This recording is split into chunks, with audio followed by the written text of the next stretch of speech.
Mystic Diaries Viral. It's RAMfest in Bloemfontein, and we are lucky enough to have Boer from Shadowclub here with us. Thanks a lot, guys. Hello, thanks for having us. To start with, the recording of your debut was scheduled for 12 days. You guys pulled it off in 9. So tell us a bit about that.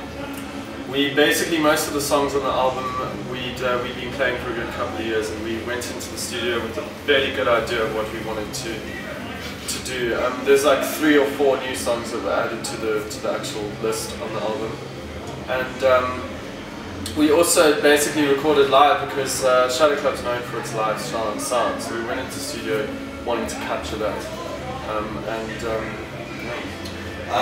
I mean, like Jacques said, we were very comfortable with the tracks before for a good few years. So I mean, when we got into the studio, it was just about playing them as if we were at a show and on stage. So that's why the recording took so quick. You know, it's the most comfortable way for us to do it, just to get in and play it as if we're playing a live gig. Yeah, no, which is awesome. I mean, you guys did it without any backtracks, just live. So yeah, that's pretty cool.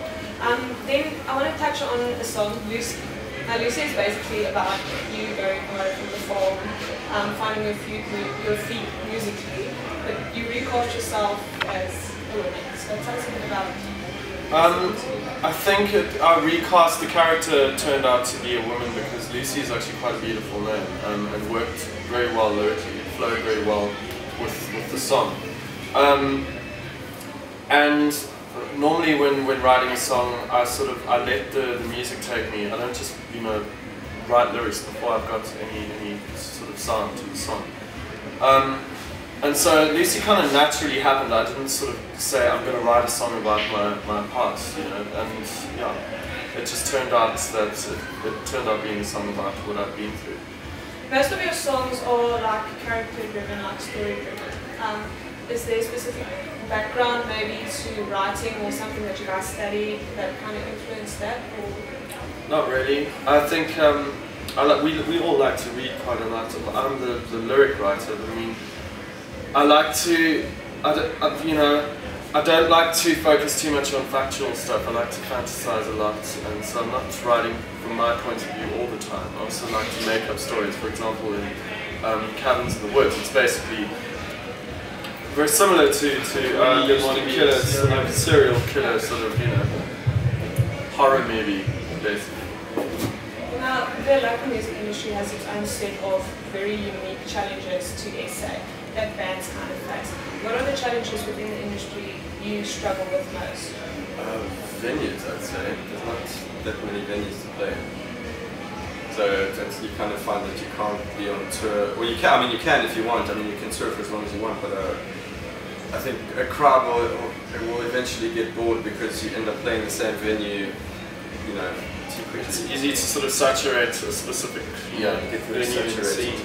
And also, I mean, the industry's tiny, which means there's not the kind of support that bands would need in order to kind of pursue it full time. I mean, it's possible, but it's a struggle. Yeah, but I mean, even if there were lots of venues, there's still only so many people that can come to the show. Exactly, that's the thing. Personally, and I think we've all found it, and I think every band in this country also finds it, that the professionalism in this country in terms of venues is growing, and it's still in its sort of early days in terms of its growth, it's maturing. But it's very hard to work with the sound that we have in this country and the level of engineering. I think as like a new band, I mean, I think we've been lucky enough to have a pretty consistent good sound. But I mean, if you just starting.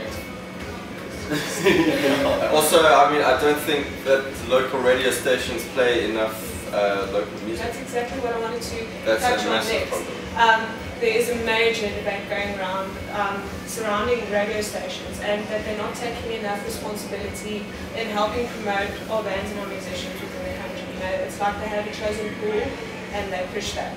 So what are your thoughts regarding that, about radio stations taking more responsibility with our local music? Oh, that's just the way it is. I mean, it's just the man. Yeah, but it's kind of ridiculous if you think of it, because I mean, a South African station should be playing South African music. There aren't that many radio stations.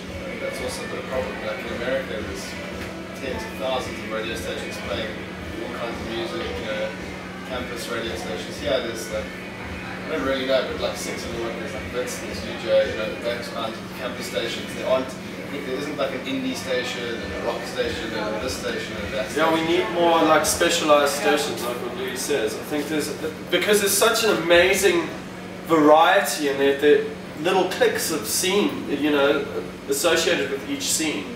And there are people, there's an audience for every little different thing that you get out there. And this country is so full of like stuff that's coming out of it. We have no end to the talent and just I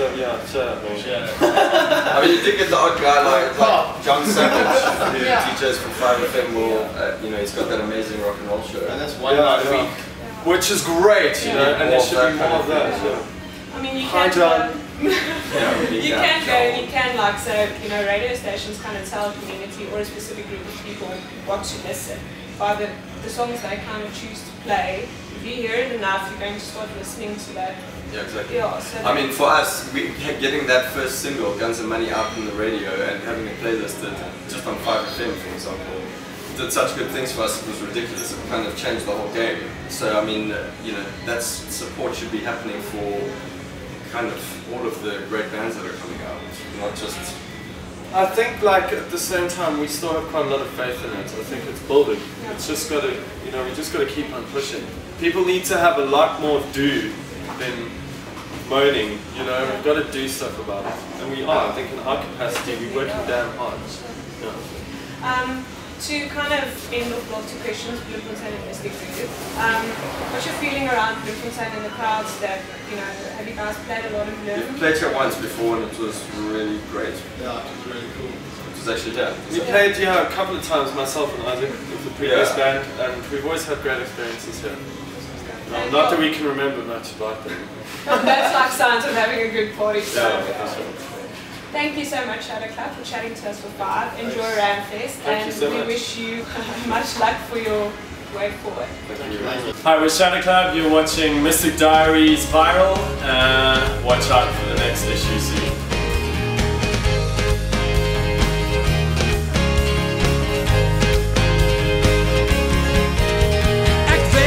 Ek was 'n kind wat steeds in drome glo, in monsters en dwergies en in engele.